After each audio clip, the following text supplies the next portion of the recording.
Yeah, I mean, he really set the table saying that they're not done. And I Well, think hey, they're they signed Monecki today. Maybe that's what he meant. Done. Finished. finished.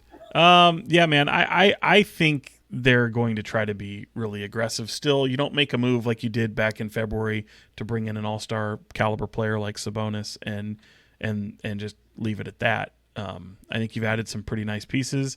But I think there's possibilities that can exist out there, and a lot of them can be those discussions that you had last year and trade deadline and around the draft and maybe something kind of shakes out. I don't know if it's going to be a home run swing type move, but I think there's moves out there that can be made, and I think you know.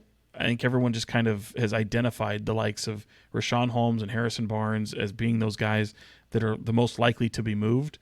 Sure, I get it. Um, but there could be others, there could be others that conversations are being had all the time. So um, it's interesting because you don't really have your picks to play with, and that kind of takes you out of some possibilities. But I think you can still be a part of the conversation. I don't know, James. You'd probably know this better than me, but I don't think they're going to use that biannual exception, right? Like I think that's probably something they'll save till next year.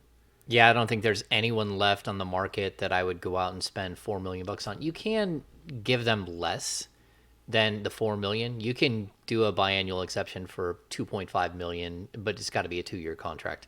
But at the same time, I don't think that there is someone out there that you just look at and go, oh man, they got to go get that guy.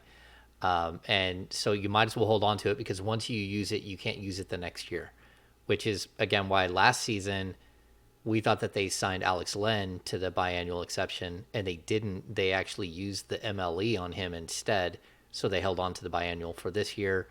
Be the same next year going into next season.